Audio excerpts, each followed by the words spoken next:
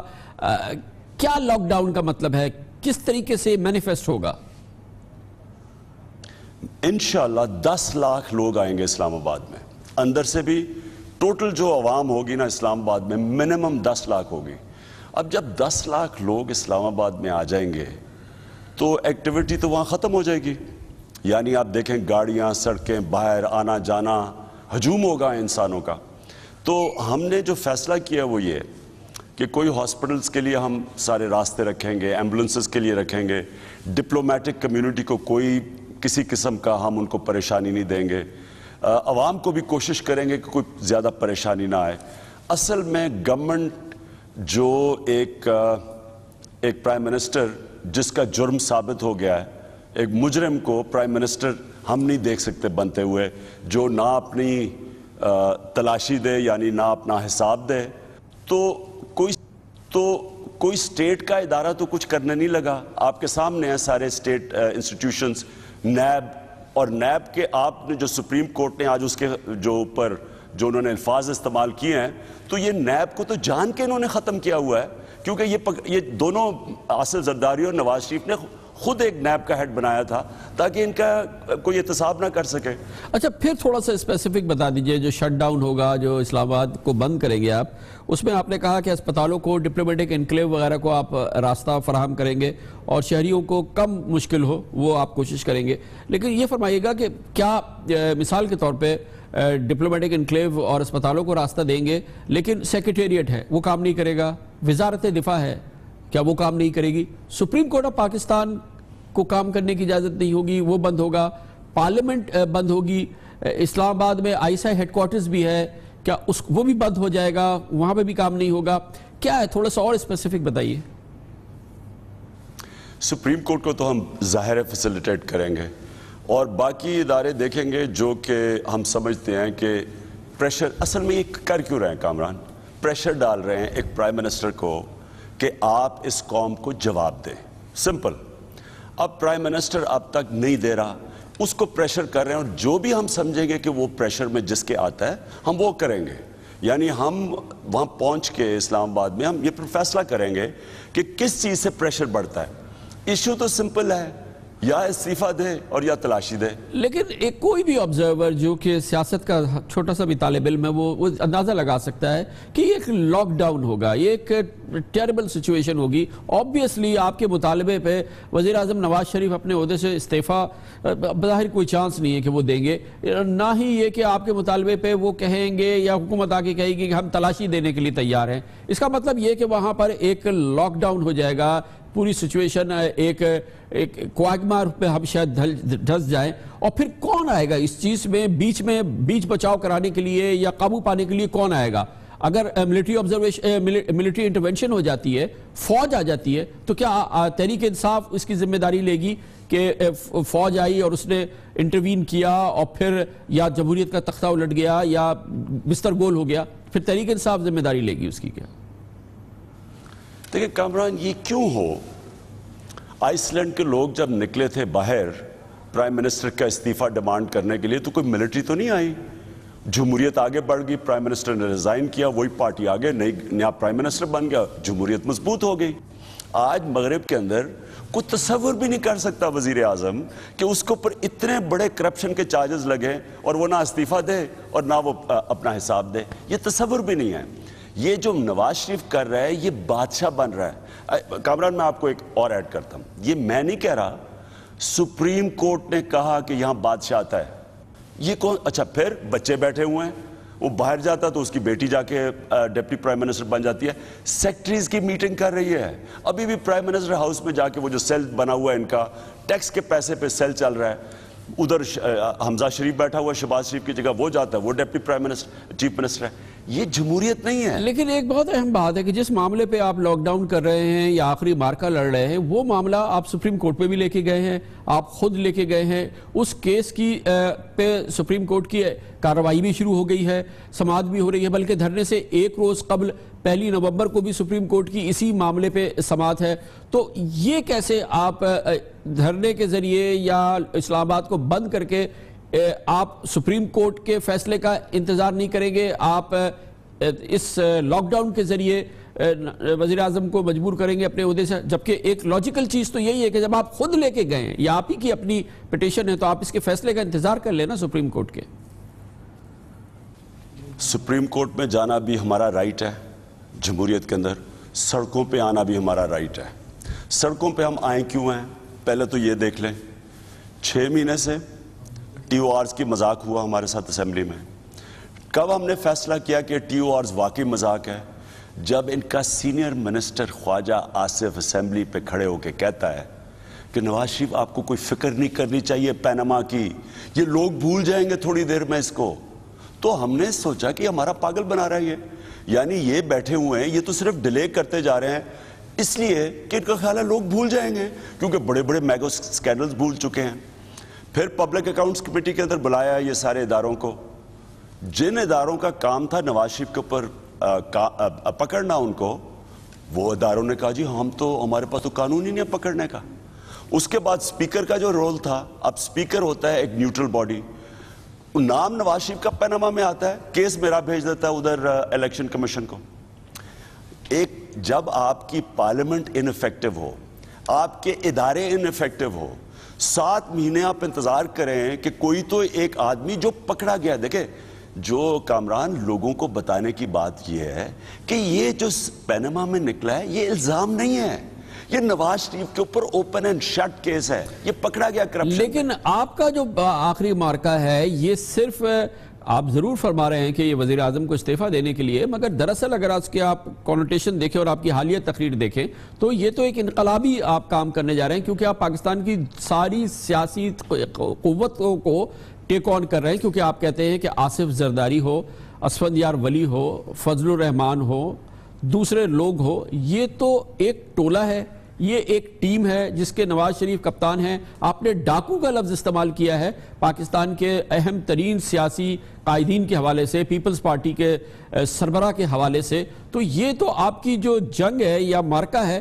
یہ تو ایک انقلابی ہے, آپ تو صرف پی ایم ایل این کو یا نواز شریف کو ٹیک آن نہیں کر رہے. اب بات یہ ہے کہ نواز شریف کو تو اگر عدالت میں کیس بھی چل رہا ہے, نواز شریف کو پھر بھی ریزائن کرنا چاہیے. اس کی وجہ یہ ہے کہ نواز شریف نے جب جواب نہیں دیا, ان کا کوئی اخلاقی جواز پرائم منسٹر بننے کا نہیں ہے, کیونکہ ایک پرائم منسٹر ڈیموکریسی میں مورل اتھارٹی سے حکومت کرتا ہے. کہیں بھی باہر میں, ہندوستان میں ٹرین کا ایکسیڈنٹ ہوتا ہے, وزیر ریزائن کر جاتا ہے کیونکہ مورل اتھارٹی کھو بیٹھتا ہے. یہاں جو ہو رہا ہے یہ مذاق ہو رہا ہے ہماری جمہوریت سے. اب سپریم کورٹ میں تو کیس چلے گا, وہ تو آگے چلتا رہے گا.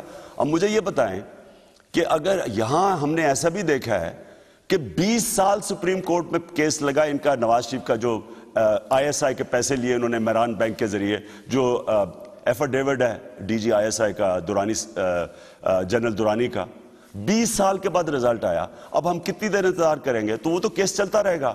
فیکٹ یہ ہے کہ نواز یہ بالکل صحیح ہے خان صاحب, یہ آپ سپریم کورٹ کی بات کر رہے ہیں, یہ بالکل صحیح ہے. لیکن میرا جو سوال ہے اس وقت, وہ آپ نے کنٹینیوشن میں سپریم کورٹ کی بات کری, ٹھیک ہے, لیکن میں یہ جا رہا ہوں کہ یہ جو آپ کا اس وقت کیمپین ہے, یہ جو مارکا ہے 2 نومبر کا, یہ صرف نواز شریف کے خلاف نہیں ہے, اس میں آپ نے دوسری سیاسی قوتوں کو, ان کے رہنماؤں کو لے لیا ہے.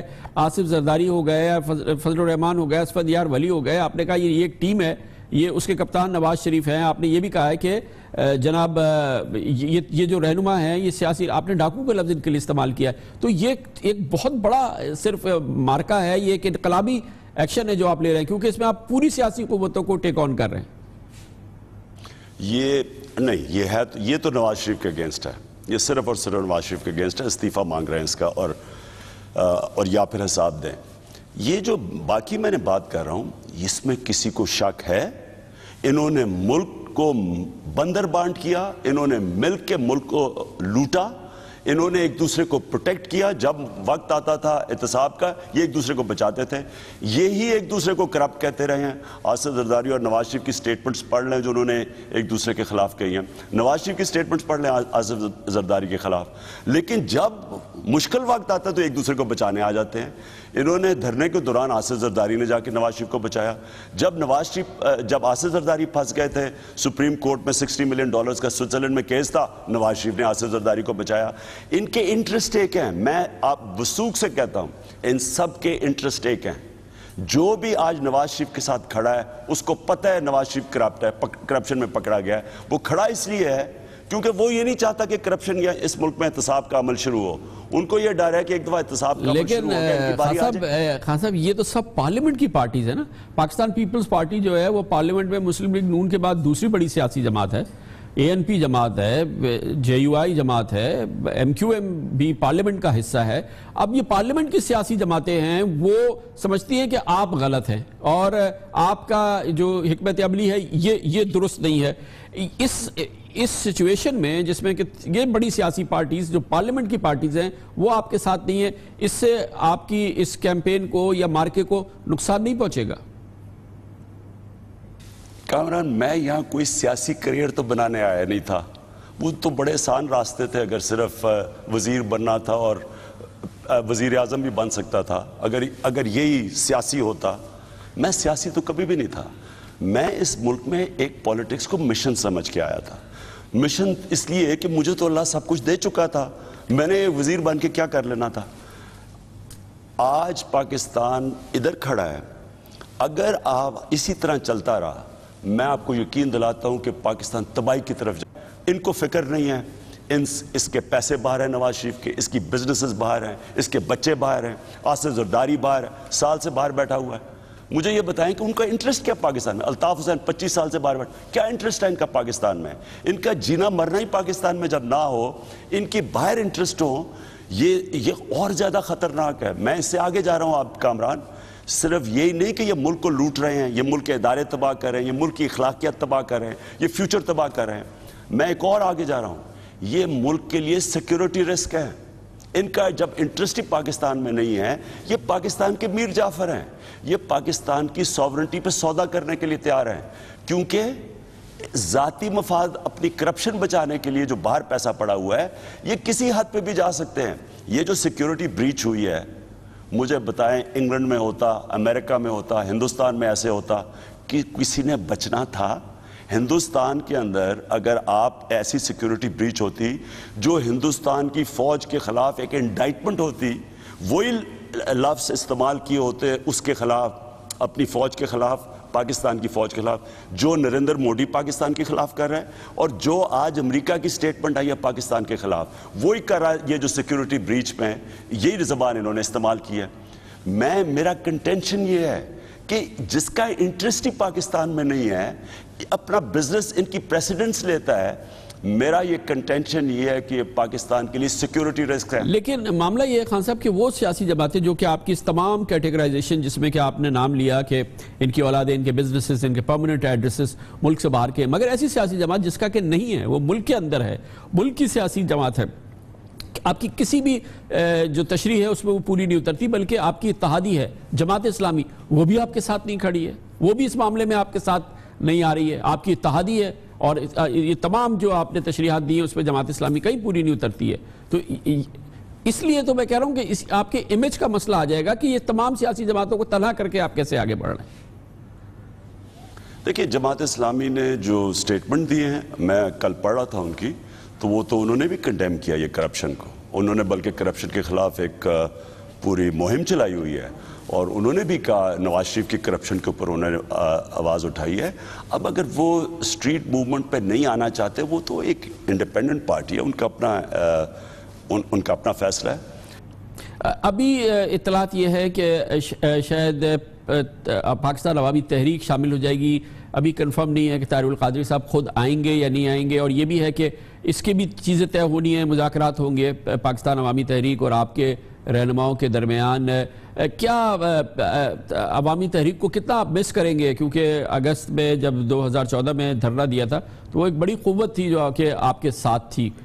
کیا آپ کو کتنی ضرورت ہے عوامی تحریک کی؟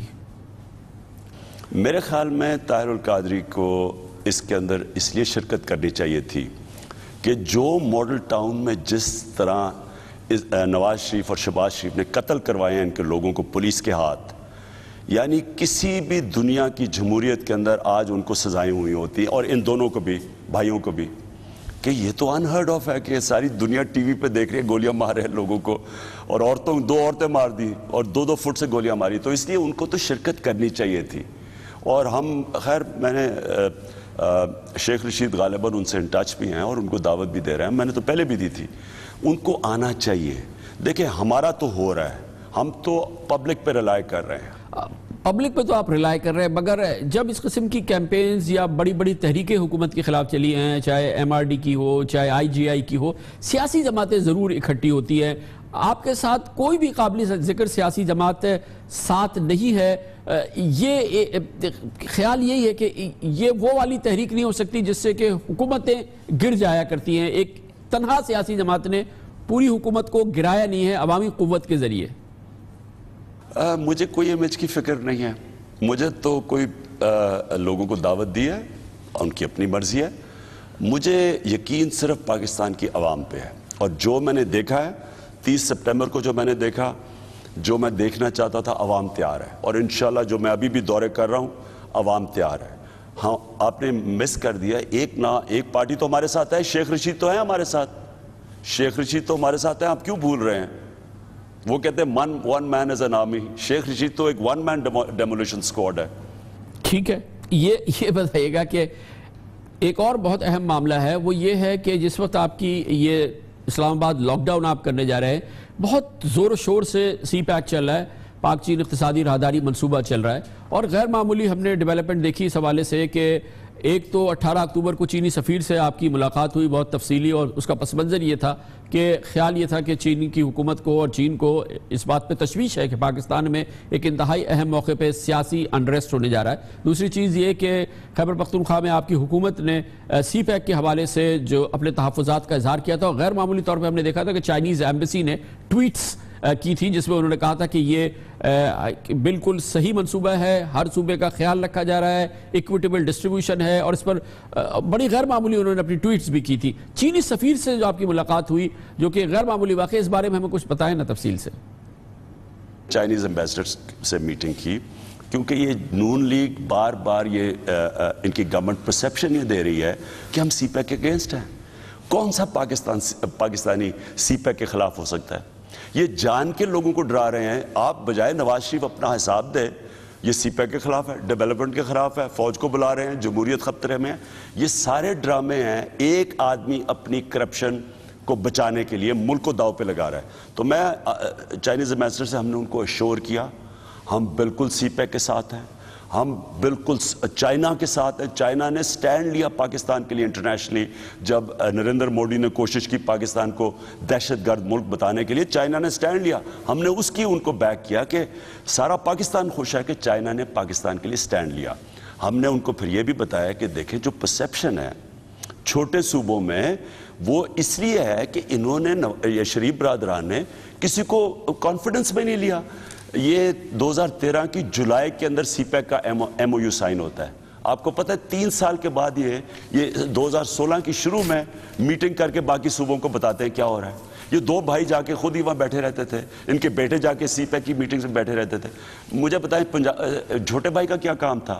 اگر وہ چیف منسٹر کو لے کے جانا تھا تو باقی صوبوں کے چیف منسٹر کو ساتھ لے کے جاتے۔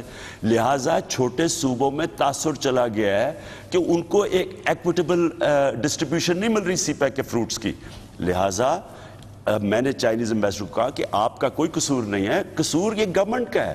ان کا کام تھا ساروں کو ساتھ لیتے، سارے صوبوں کو بٹھاتے، ان سے ڈسکس کرتے، آپ نے چائنا کے چائنیز ایمبیسی کے ایمبیسڈر کے ان کنسرنز کو کیسے ایڈریس کیا, اس تشویش کو کیسے ایڈریس کیا جس میں ان کو یہ ہے کہ ایک سیاسی اپہیول ہونے والا ہے, بہت ہی سیاسی اسلام آباد بند ہوگا, سیاسی طوفان مچے گا, اور اس پر جو کنسرن ہے, اور ظاہر ہے کہ اس وقت سی پیک چل رہا ہے, ہزاروں چینی باشندے یہاں موجود ہیں, اس پر جو ان کا کنسرن تھا اس کو آپ نے کیسے ایڈریس کیا, جو کہ اس سے پہلے بھی ظاہر ہے کہ جو 2014 میں دھرنا ہوا تھا اور اس کی وجہ سے چینی صدر کا پاکستان کا دورہ منسوخ ہو گیا تھا, اب بھی چینی جو سفارت خانے میں تشویش ہے اس پورے معاملے پہ, آپ نے کیا بتایا انہیں؟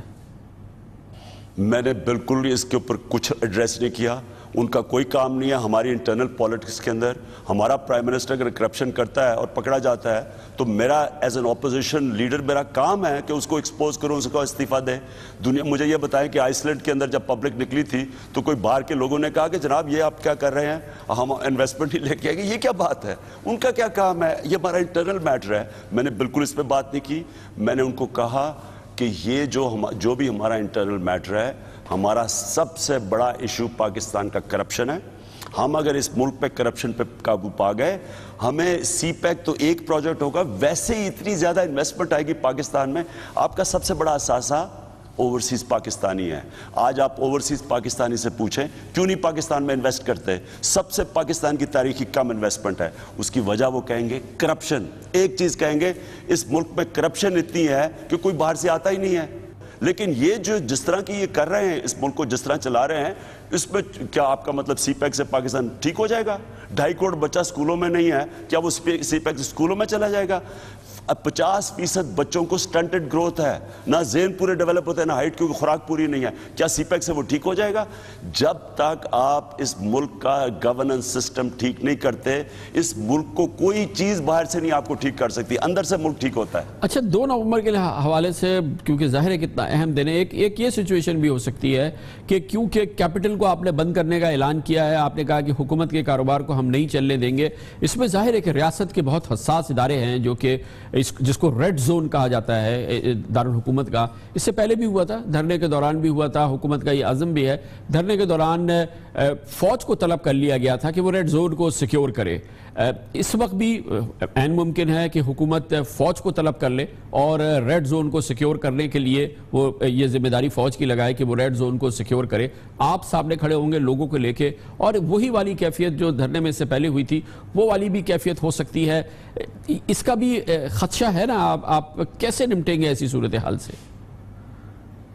دیکھیں کامران, ایشو کیا ہے, ہم نے کیا چیز بچانی ہے, یعنی اسلام آباد میں کیا چیز سینسٹیو ہے؟ ڈپلومیٹک کمیونٹی بالکل ٹھیک ہے, ان کو سیکیور کرنا ہے. وہ فوج نہ بھی آئے, ہم خود اس کو سیکیور کر لیں گے. ہمارے ایسے ماشاءاللہ لوگ ٹرین ہو چکے ہیں کہ ہم اس کو سیکیور کر لیں گے. دوسری سیکیور کرنے کی کیا چیز ہے؟ سپریم کورٹ, وہ ہم کر لیں گے. ہسپتال, وہ ہم کر لیں گے. ایمبولنسز جانی ہو, وہ ہم کر لیں گے. تو باقی ہمارا سارا کام ہی پریشر گورنمنٹ پہ ڈالنے کا ہے. اور میں آپ کو ایک اور بات کہہ دوں کہ یہ ان کے بڑے خوفناک قسم کے ایک وزیر ہیں وہ پنجاب والے, کہ جی ہم پولیس کر رہے ہیں, ہم یہ کر دیں گے, وہ پہلے بھی ہم ٹانگیں توڑ دیں گے, یہ کر دیں گے. میرا ان کو بڑا متبانہ رائے میں اپنی ان کو ایڈوائس دے سکتا ہوں کہ دیکھیں یہ روٹ نہ لینا. یہ آج میں پاکستان کے ان کے لیے بھی کہہ رہا ہوں, اور میں ان کو اس لیے کہہ رہا ہوں کہ ان کے لیے بڑا مشکل ہو جائے گا اگر انہوں نے یہ ڈنڈے چلائے, پکڑنا لوگوں کو پکڑنے کی کوشش کی اور جیلوں میں ڈالا, اور جو انہوں نے پہلے کیا تھا. جس طرح کی پبلک آ رہی ہے اور جو نکل رہی ہے پنڈی اسلام آباد سے, یہ پولیس کے ذریعے نہیں اب کنٹرول ہوگی. اگر انہوں نے اس کے اوپر تشدد کیا, اس کا رد عمل آئے گا. میں آپ کو یہ واضح کرنا چاہتا ہوں, آپ کے پروگرام سے ان کو میسج پہنچانا چاہتا ہوں, یہ نہ کرنا, کیونکہ جب رد عمل آئے گا نقصان آپ کو ہوگا. ہم تو پرامن رہیں گے, ہم نے ہمیشہ پرامن رہے ہیں, ہمارا احتجاج پرامن ہے. اور لوگ اتنے آئیں گے کہ اگر انہوں نے کوشش کی یہ حربے جو پہلے استعمال کرتے رہے ہیں, ان کو نقصان ہوگا اس کا. اچھا, تھوڑا سا اور سمجھا دیجیے. 10 لاکھ لوگ آئیں گے آپ نے جیسے کہا, یہ بتائیں کہ 10 لاکھ لوگوں کو آپ کیا کہہ رہے ہیں کہ وہ کتنے دن کے لیے آئیں؟ 1 دن کے لیے آئیں, 2 دن کے لیے آئیں, 1 ہفتے کے لیے آئیں, 1 مہینے کے لیے آئیں؟ اس کے لیے پھر آپ کی گراؤنڈ پہ کیا تیاری ہوں گی؟ یہ 10 لاکھ لوگ کھائیں گے کہاں سے, ان کا کچن کہاں سے آئے گا, ان کا پانی کہاں سے آئے گا, ان کا ٹوائلٹ باتھ رومز کہاں سے آئیں گے؟ یہ 10 لاکھ لوگوں کو باتھ روم جانا ہوگا، کتنے دنوں کے لیے جانا ہوگا، یہ کتنے کپڑے لے کے آئے، کدھر سے اپنے آپ کو واش کریں گے، کھائیں گے؟ یہ کیا میسج کیا ہے آپ کو؟ ان لوگوں کو جن کو آپ بلا رہے ہیں ان کو آپ بتا کیا رہے ہیں؟ کوشش کر رہے ہیں کہ گورنمنٹ کو فورس کریں کہ نواز شریف آپ پکڑے گئے ہیں، آپ استعفیٰ دیں اور یا پھر ہمیں جواب دیں۔ اب اگر ہم یہ ہمارا پلان ہے تو پھر ہمیں تھوڑی مشکلوں کا سامنا کرنا پڑے گا نا، ہمیں ایکسیپٹ کرنا پڑے گا کہ مشکل ہوگا، آپ قربانی دینی پڑتی ہے نا آزادی کے لیے، یہ کرپٹ مافیا سے آزاد ہونے کے لیے قربانی دینی پڑے گی، مشکل تھوڑی ہوگی، لیکن ہو سکتا ہے کہ اس تھوڑی مشکل کی وجہ سے آگے آسانیاں پیدا ہو جائیں۔ جب آپ کا ڈٹرمنیشن ہوتا ہے، آپ کی ول ہوتی ہے، جب آپ فیصلہ کر لیتے ہیں، لوگ فیصلہ کر کے آ رہے ہیں، لوگوں کو پتہ ہے کہ مشکلیں ہوں گی، ہم تھوڑا رف آؤٹ کریں گے، لیکن لوگ تیاری کر کے آ رہے ہیں۔ آپ حیران ہوں گے کہ لوگ اپنا بسترہ بھی لے کے آ رہے ہیں، سوکھا راشن لے کے آ رہے ہیں جو وہ کھانے کے لیے پکانے کی ضرورت بھی نہ ہو، لوگ تیاری کر کے آ رہے ہیں۔ لیکن سر پانی بھی چاہیے ہوگا، ٹوائلٹ بھی چاہیے ہوگا، نہانا دھونا ہوگا، کہ کتنی اس میں چیزیں ہیں۔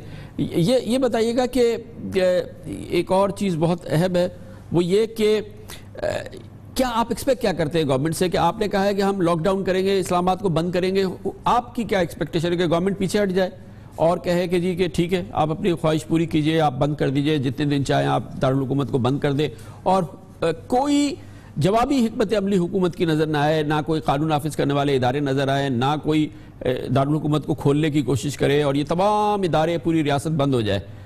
یہ ایکسپیکٹ کر رہے ہیں آپ حکومت سے؟ میں اس کو پاکستان کی جنگ سمجھ رہا ہوں۔ آپ جو کہہ رہے ہیں نا کہ وہ حکومت کو کیا کرنا چاہیے، حکومت کے پاس چوائسز ہیں، یا پرائم منسٹر کو کہیں اپنا احتساب کرو اور یا کہیں استعفیٰ دو، یہ دو چوائسز ہیں ان کے پاس۔ ہم پریشر ڈالنے آ رہے ہیں، یہ جمہوریت کے اندر یہی طریقہ ہوتا ہے۔ کامران، لوگ بندوقیں نہیں اٹھاتے، لوگ پرامن احتجاج کرتے ہیں پریشر ڈالنے کے لیے جو ان کی جائز ڈیمانڈز ہیں، اور یہ جو میری ڈیمانڈ ہے، آپ یاد رکھیں ساری اسمبلی کی اپوزیشن نے جوائنٹلی ٹی او آرز بنائے تھے، تحریک انصاف نے نہیں بنائے تھے۔ وہ ٹی او آرز کو ان کے پاس آپشن تھی، لیکن مجھے پتہ ہے انہوں نے کیوں نہیں کیا، کیونکہ ان کو پتہ ہے کہ نواز شریف پکڑا جائے گا، نون لیگ کو پتہ ہے کہ اس نے چوری کیا ہے، ان کے وزیروں کو پتہ ہے انہوں نے چوری کیا ہے، لہٰذا ایک آدمی کی چوری بچانے کے لیے یہ سارے ملک کو داؤ پہ لگا رہے ہیں۔ اور یہ نہ کہنا کہ ہم نے اپرچونٹی دی، نواز شریف کو پورا موقع ملا ہے۔ اب اگر آپ یہ کہہ رہے ہیں کہ جناب، سوال تو آپ نے یہ پوچھنا ہے، کیا آئین اجازت دیتا ہے ایک پرائم منسٹر جو کرپشن میں پکڑا گیا ہے وہ وہیں بیٹھا رہے، نہ استعفیٰ دے نہ حساب دے، یا وہ لوگ غلط ہیں جو کہ اس سے ان کا ڈیموکریٹک رائٹ ہے کہ وہ اسے ڈیمانڈ کریں یہ چیزیں، وہ نکلیں پرامن احتجاج پہ؟ کون غلط ہے اس میں؟ کس کی وجہ سے اس رہا ہے؟ ایک پرائم منسٹر ذمہ دار ہے جس کو اب استعفیٰ دینا چاہیے تھا، جس طرح آئس لینڈ کے پرائم منسٹر نے استعفیٰ دیا۔ بہت بہت شکریہ جناب عمران خان، ہمارے ساتھ تھے، ہمارے سوالات جناب عمران خان کے جوابات، 2 نومبر کو یہ سب کچھ وہ کیسے کریں گے، کہاں کریں گے، کس انداز سے کریں گے، کیا تیاریاں ہیں، یہ جوابات آپ نے سنے۔ کمرشل بریک، اور اس کے بعد خبر یہ ہے کہ دراصل 2 نومبر کو تو وزیر اعظم نواز شریف شاید ملک میں نہ ہو، ایک پروگرام طے ہے کہ وہ بیرون ملکی دورے پہ جائیں گے، اور ابھی تک کی اطلاعات کے مطابق وہ جا رہے ہیں بیرون ملک اپنے اس اہم دورے پہ کہ بزنس ایز نارمل ہے ان کے لیے۔ اس کے بارے میں بات کرتے ہیں چھوٹے سے وقفے کے بعد۔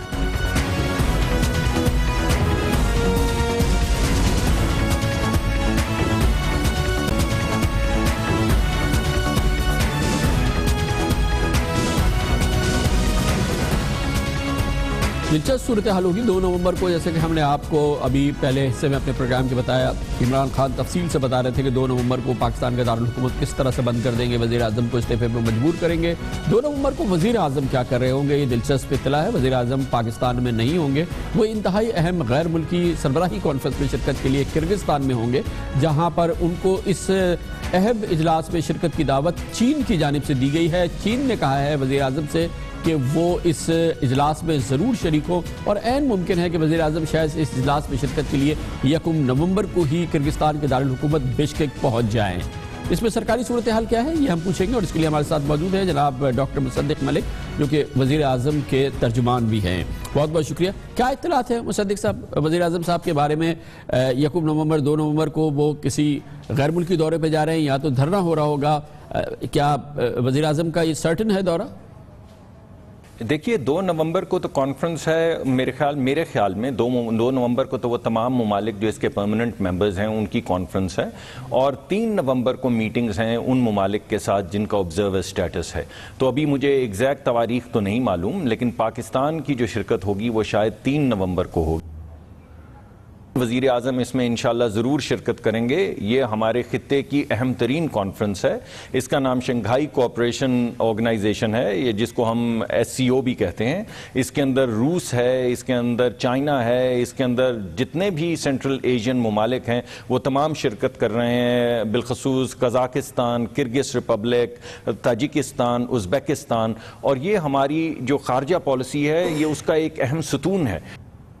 اس وقت ہمارا سٹیٹس جو اس کانفرنس کے اندر ہے یا اس آرگنائزیشن کے اندر CSO کے اندر جو ہے وہ آبزرور سٹیٹس ہے، اور چین نے ہمیں باقاعدہ دعوت دی ہے اور درخواست کی ہے کہ آپ اس میں ضرور شرکت کریں، کیونکہ ہماری بڑی خواہش ہے کہ آپ کا سٹیٹس جلد از جلد جو ہے وہ آبزرور سٹیٹس سے ریگولر ممبرشپ سٹیٹس کی طرف چلا جائے. تو ہم انشاءاللہ اس میں ضرور شریک ہوں گے. ضرور جب آپ کہہ رہے ہیں تو اس کا مطلب یہ کہ 2 نومبر کو جب دھرنا وغیرہ ہوگا وزیر اعظم کا پروگرام چینج ہونے کا یا آلٹر ہونے کا کوئی امکان نہیں ہے، وہ جائیں گے اپنے اس دورے پر؟ دیکھیں ملک تو چلتا رہنا چاہیے. اس سے پہلے آپ کو یاد ہوگا کہ اسی طرح کے دھرنے دیے گئے جن کی وجہ سے جو چین کے وزیر اعظم تھے ان کا یہاں پہ جو دورہ تھا وہ ملتوی ہو گیا یا اس میں دیر ہو گئی اور 6-8 مہینے کی دیری آئی، اور تمام ہمارے ترقی کے جو پروجیکٹس ہیں وہ سب ڈیلے ہوئے. تو ہم کسی ایک سیاسی جماعت کے لیے تو پورے ملک کو گروی نہیں رکھ سکتے. تو ہمیں تو اپنا ملک آگے بڑھانا ہے. ہمیں تو لوگوں نے ووٹ دیا ہے خدمت کے لیے، تو خدمت کی سیاست اگر ہم کرنا چاہیں تو پھر ہم ان دھرنوں ورنوں کو اگر سامنے رکھیں تو وہ تو روز کہیں گراؤ جلاؤ کریں گے، کہیں سڑکیں توڑیں گے، کہیں کسی پاکستان ٹیلی ویژن یا پاکستان کی پارلیمنٹ پہ حملہ کریں گے. تو پاکستان ہم گروی نہیں رکھ سکتے ایک سیاسی جماعت کے ہاتھ. تو ہم پاکستان کی ترقی کے لیے پاکستان کے حالات کو مد نظر رکھتے ہوئے انشاءاللہ آگے بڑھتے چلے جائیں گے، عوام کی خدمت کرتے چلے جائیں گے. وہ تمام راستے جو روزگار اور ترقی کے ہیں کھولتے چلے جائیں گے. اور اگر باقی ایک سیاسی جماعت اگر اس کے راستے میں حائل ہونا چاہتی ہے تو یہ ان کی مرضی ہے اور ان کی ثوابدید ہے. وہ بہت بہت شکریہ جناب مصدق ملک، وزیر اعظم کے ترجمان ہمارے ساتھ تھے.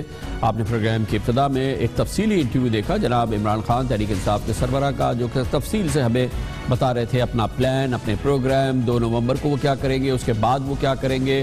انہوں نے دعویٰ کیا کہ 10 لاکھ لوگ اسلام آباد میں آئیں گے اور وہ مجبور کر دیں گے وزیر اعظم جناب نواز شریف کو کہ وہ اپنے عہدے سے استعفیٰ دیں.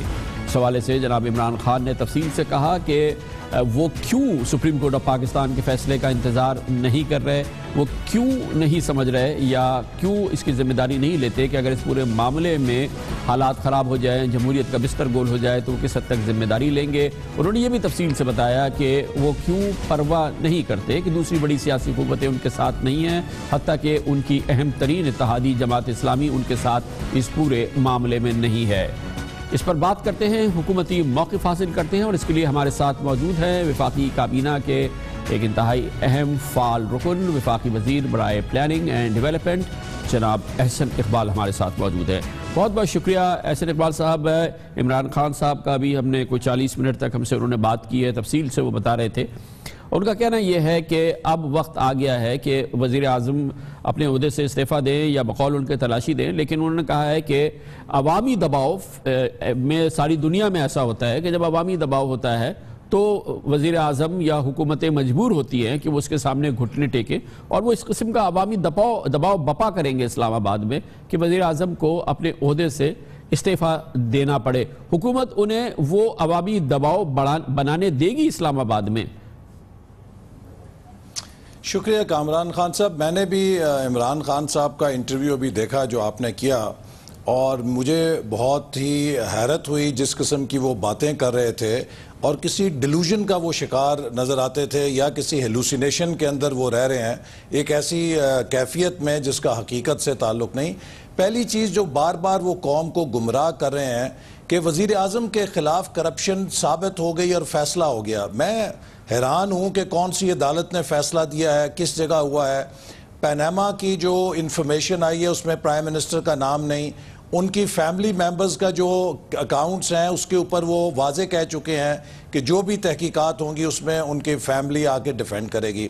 اب دوسری بات یہ ہے کہ اگر آف شور کمپنی ہونا ایک جرم ہے تو وہ جرم تو عمران خان صاحب نے بھی کیا ہے اور اس کو کہیں ڈیکلیئر نہیں کیا تھا. ان کی پارٹی کے تمام صف اول کے جو لیڈرز ہیں وہ سب بھی اس کے اندر مجرم ہیں. اگر آف شور اکاؤنٹ ہی جرم ہے اور اس پہ کرپشن ثابت ہوتی ہے وہ تو عمران خان صاحب پہ بھی پھر اس کا اطلاق ہوتا ہے. اصل بات یہ ہے کہ بغیر کسی کورٹ آف لا کے کسی فیصلے کے اس وقت تو پوری قوم کو سامنا ہے supreme court of Imran Khan. Imran Khan کی شخصیت ہے جو جیوری بنی ہوئی ہے, وہی پروسیکیوٹر ہیں, وہی الزام لگاتے ہیں اور وہی فیصلہ صادر کر دیتے ہیں کہ کون چور ہے, کون ڈاکو ہے, کون اس ملک کا غدار ہے. ایک شخص ہے جو اس ملک کے اندر فرشتہ ہے, ایک شخص ہے جس کے اندر تمام حب الوطنی ہے, باقی سب غدار ہیں, باقی سب چور ہیں, ٹھگ ہیں. یہ ایک ذہنی کیفیت کا نام ہے اور میں اس کے بارے میں کوئی زیادہ بات نہیں کرنا چاہتا. اس سے پہلے عمران خان صاحب جب دھرنے کے لیے آئے تو انہی تمام تقریروں کے ساتھ آئے اور تقریباً 4-6 مہینے یہاں پہ بیٹھے رہے. اس کا آپ نے انجام دیکھ لیا. پھر یہ گلگت بلتستان کے انتخابات ہوئے, آزاد کشمیر کے انتخابات ہوئے, چپا چپا گاؤں گاؤں جا کے انہوں نے یہ تقریریں کی جو کنٹینر سے کرتے تھے اور پوری قوم کو اپنا دکھڑا سنایا. اس کا نتیجہ یہ ہوا کہ قوم نے 2/3 اکثریت مسلم لیگ نون کو دے دی, کشمیر میں بھی اور گلگت بلتستان میں بھی. پھر پارلیمنٹری پارٹی کے الیکشن ہوئے, خود پشاور کے اندر جہاں ان کی حکومت ہے وہاں الیکشن ہوا صوبائی اسمبلی کا, وہ بھی قوم نے ان کی باتیں مسترد کر کے پرائم منسٹر کو ووٹ آف کانفیڈنس دے دیا. حال ہی میں آپ نے دیکھا ٹیکسلا میں ہوا, جیلم میں ہوا, چیچا وطنی میں ہوا. وہ سیٹیں جو ان کی جیتی ہوئی تھی وہ بھی یہ ہار رہے ہیں بڑی تیزی کے ساتھ چونکہ قوم ان کی بات پر یقین نہیں کر رہی. لیکن احسن صاحب بہرحال 2 نومبر کو وہ کہہ رہے ہیں نا کہ وہ کہتے ہیں کہ وہ 10 لاکھ لوگ لائیں گے, مگر کتنا بھی بڑا مجمع لائیں گے, ایک سچویشن تو بلڈ ہونے والی ہے نا. آپ اس کے لیے کیا کریں گے؟ کامران خان صاحب یہی بات میں آپ کو کہنا چاہ رہا تھا کہ جب آپ پچھلے 1 سال کا تسلسل دیکھ رہے ہیں کہ پارلیمنٹری طریقے سے پاکستانی قوم اپنی آواز سنا رہی ہے, ان کو مسترد کر رہی ہے, وزیر اعظم پہ اعتماد کا اظہار کر رہی ہے, اب ان کی جو حکمت عملی ہے وہ نان ڈیموکریٹک کہ ہم ایک جتھا لے کر آئیں گے, اس جتھے سے طاقت کے ذریعے اپنا فیصلہ منوائیں گے. اب مجھے آپ یہ بتائیے کہ مثال کے طور پہ یہ کامیاب ہو جاتے ہیں, مثال کے طور پہ حکومت ختم ہو جاتی ہے, تو آپ مجھے بتائیں کہ اس مثال کے بعد پاکستان میں کوئی حکومت کبھی چل سکے گی؟ چونکہ یہاں پہ 1 درجن جماعتیں اور جتھے ایسے ہیں کہ جو 30-40-50 ہزار بندہ اسلام آباد میں لا کے اس کو شٹ ڈاؤن کرنا ان کے بائیں ہاتھ کا کھیل ہے. تو پھر ہم کس طرف ملک کو لے کر جا رہے ہیں؟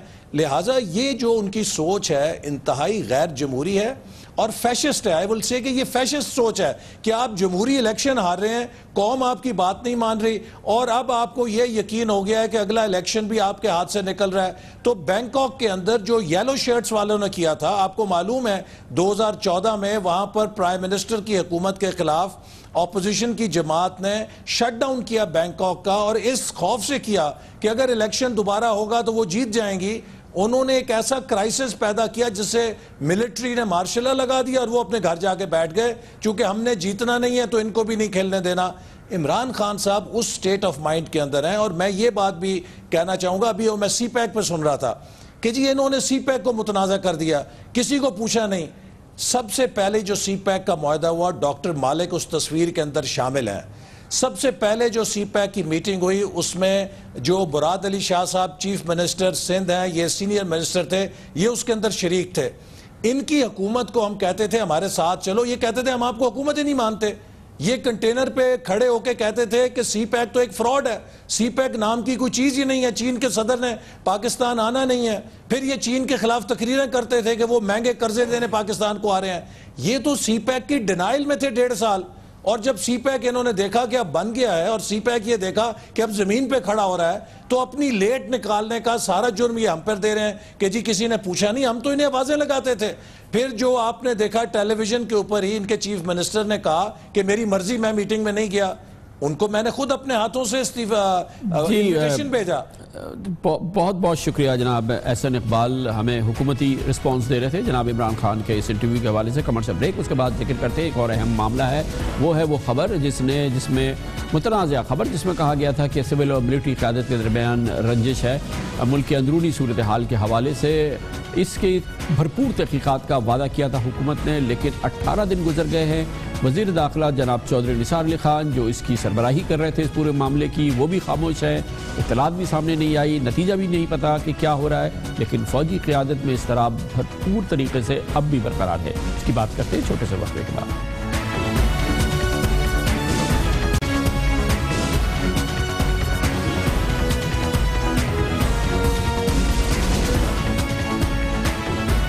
ملک میں کالعدم تنظیموں اور انتہا پسند قوتوں سے کس طرح سے نمٹا جائے, اس حوالے سے سول اور ملٹری قیادت میں رنجش ہے, شدید اختلافات ہیں. یہ موضوع تھا 6 اکتوبر کو ڈان اخبار کی خبر کا, جو کہ انتہائی متنازعہ خبر بن گئی, اور اس کے مخبر کی کھوج کی ایک تلاش جو تھی وہ شروع ہوئی. مخبر کا کھوج شروع ہوا.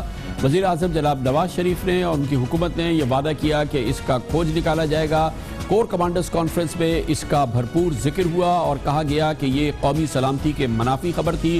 وزیر اعظم کے ساتھ خصوصی ملاقات کی چیف آف آرمی اسٹاف نے, DGISI نے, جس میں خاص طور پہ صرف اس موضوع پہ بات کی گئی کہ کس نے یہ خبر اخبار تک پہنچائی اور یہ شرانگیز اور جھوٹی خبر تھی. یہ حکومت پاکستان کے نے مختلف سطح پر کہا. اخبار ڈان مسلسل کہتا رہا کہ یہ خبر درست تھی اور اس کے صحیح ہونے پر, اس کی صحت پر اسے کوئی شک نہیں ہے. لیکن حکومت کی جانب سے بھرپور یہ وعدہ کیا گیا, اس عزم کا اظہار کیا گیا کہ اس کا سراغ 4 دن کے اندر نکال لیا جائے گا, تحقیقات مکمل ہو جائے گی. لیکن اب تقریباً 18 دن ہو گئے ہیں اور لگتا یہ ہے کہ معاملہ سرد خانے میں ڈال دیا گیا ہے. مگر اس حوالے سے جو اس وقت سب سے اہم چیز ہے وہ وعدے ہیں, وہ بیانات ہیں جو خود وزیر داخلہ جناب چودھری نثار علی خان نے اس حوالے سے دیے, اور ان کا یہ عزم کہ اس کی تحقیقات وہ 4 روز میں مکمل کر لیں گے. فی الحال اس کا کوئی اثار نظر نہیں آ رہے, اور جناب چودھری نثار علی خان کے جو وعدے تھے, جو ان کے بیانات تھے, وہ اب بھی کانوں میں گونج رہے ہیں. سیکیورٹی, ہماری جو نیشنل سیکیورٹی کا پیراڈائم ہے اس کو ہٹ کرنے کی کوشش کی گئی ہے. اس لیے اس پہ انکوائری ہونی چاہیے. 2 اور بندے پن پوائنٹ ہوئے جن کو علیحدہ میں نے بلایا. انکوائری ہونی ہے, اور وہ انکوائری اس کی ایک نیوز رپورٹ کے ارد گرد گھومتی ہے جس پہ اس نے کہا ہے کہ مجھے یہ پتہ ہے مگر سب نے اس کی تردید کی ہے. تو کچھ جواب سوال تو ہونے ہیں نا. آپ جانتے بوجھتے بھی کہ کسی نے اس کو آن نہیں کیا, پھر بھی یہ خبر دے دیں تو آپ جواب دہ ہیں. ہم چاہتے ہیں اس کی وضاحت ہو جائے. جس نے یہ خبر لیک ہے اس کو کٹہرے میں لانا ہے, کوئی بھی ہو. یہ میں آپ کو یقین دلاتا ہوں. کچھ اور ہمارے پاس ایویڈنس ہے. ہم نے اسے صرف یہ تو پوچھ سکتے ہیں نا کہ بھائی یہ ایویڈنس درست ہے یا غلط ہے. یہ تو ہم پوچھ سکتے ہیں نا. یہ انکوائری آئندہ 2-3 حد ہے, ویکنڈ آ گیا, 4 دن میں ختم ہو جائے گی. گویا کہ جناب وزیر داخلہ کے وعدے کے مطابق 17 یا 18 اکتوبر کو انکوائری ختم ہو جانی چاہیے تھی. ایسا نہیں ہوا. اس پر ہم مزید بات کرتے ہیں کیوں نہیں ہوا. ہمارے ساتھ موجود ہیں اسلام آباد میں نامور سینئر صحافی اور تجزیہ کار مصنف جناب زاہد حسین. زاہد صاحب, 18 روز گزر گئے ہیں اور چودھری نثار علی خان سے بڑے پرعزم تھے کہ یہ 4 روز کے اندر تحقیقات مکمل ہو جائے گی. آثار بھی نظر نہیں آ رہے کہ مخبر کا نام سامنے آئے گا اور اس کے لیے کوئی ایڈمنسٹریٹو ایکشن یا اس کی سزا تجویز ہوگی. کیا وجہ ہے اس کی؟ دیکھیں, یہ تو حکومت کا فرض تھا کہ جو ہے وہ جیسے چودھری نثار نے کہا تھا کہ وہ معلوم کریں گے کہ کس نے اور کہاں سے یہ خبر لیک ہوئی تھی. جہاں تک اخبار کا تعلق ہے, جہاں تک رپورٹر کا تعلق ہے, ایک تو بات بہت صاف ہے کہ کہیں بھی جو ہے وہ جو بھی جرنلسٹ ہوتا ہے اس کو اگر کوئی خبر ملتی ہے تو اس کو شائع کرتا ہے. اور میں سمجھتا ہوں کہ ڈان جیسا اخبار جو ہے اس وقت تک خبر شائع نہیں کر سکتا تھا جبکہ اس کو کلیئر پتہ نہ ہو سورسز کا. تو اصل جو مسئلہ جو بن کے آیا ہے, جس کے اوپر پورا تنازع ہے, جہاں پہ جو سول اینڈ ملٹری کے ریلیشنز بھی خراب ہوئے ہیں, وہ یہ ہے کہ وہ ایک ٹاپ سیکریٹ میٹنگ کی جو ہے ڈیٹیلز جو ہیں وہ کیسے باہر آئیں. تو میں سمجھتا ہوں یہ تو حکومت کی ذمہ داری ہے کہ اب تک جو 18 دن ہو چکے ہیں یا جتنے جو ہے اور بھی میں خیال ابھی تک کوئی اس کے آثار نظر نہیں آتے، تو یہ تو حکومت کی جو ہے ذمہ داری آتی ہے کہ اگر وہاں پہ 6 لوگ بیٹھے ہوئے تھے یا 8 لوگ بیٹھے ہوئے تھے تو وہ خود معلوم کریں کہ وہ کہاں سے سٹوری آئی ہے. تو میرے خیال یہ ہے کہ یہ اس کی میرے خیال کوئی ایکسپلینیشن نظر نہیں آ رہی ہے، کیونکہ پہلے جو نظر آتی تھی وہ یہ کہتے تھے کہ چند دنوں کے اندر اندر جو ہم بتا دیں گے، لیکن مجھے نہیں لگتا ہے حکومت جو ہے اس میں کوئی سنجیدگی سے جو ہے اس چیز کو مسئلے کو لے رہی ہے، ورنہ اب تک جو ہے کوئی نہ کوئی جو ہے اس کا حل نکل آتا ہے. جیسا کہ لگ رہا ہے کہ یہ معاملہ سرد خانے کی طرف جا رہا ہے، وہی ہوگا جو ایسی انویسٹیگیشنز کا ہمیشہ پاکستان میں ہوتا ہے، لیکن اصل بات یہ شروع ہوئی تھی کہ ملٹری لیڈرشپ میں اس حوالے سے جو شدید اضطراب تھا، جو کنسرن تھا، وہ ابھی سبسائڈ ہوا ہے کچھ آپ کے خیال میں؟ وہاں پر کچھ اب اس معاملے میں کچھ ٹھنڈ پڑ رہی ہے؟ دیکھیں شاید حکومت کی یہ خواہش ہو یا اس کا جو ہے میں خیال کیلکولیشن یہ ہو سکتی ہے کہ اگر جو لمبا عرصہ کھینچتے ہیں تو یہ فزل آؤٹ ہو جائے گی، اور خاص طور پہ جب اب پوری جو فوکس ہوگا وہ آئندہ چند ہفتوں میں وہ یہ ہوگا کہ نیا چیف آف آرمی سٹاف کون ہوتا ہے.